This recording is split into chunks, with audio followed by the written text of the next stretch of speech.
kailangan naka-mix ng maayos ang 5 egg. 6 to 5.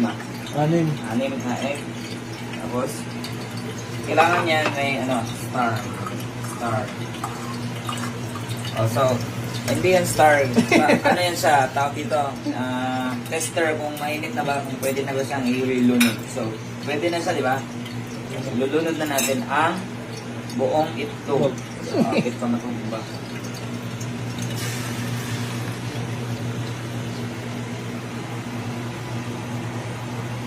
Ang dami niyan, Yan boss. guys, ang daming binatil ni Junjun.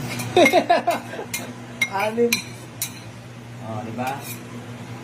Yan lang. Parandahin mo lang siya na mag-tig-ang sa gilid. Amo na sang ginasiling na patience is a virtue. Kaya kung lugayon mo dahil isa,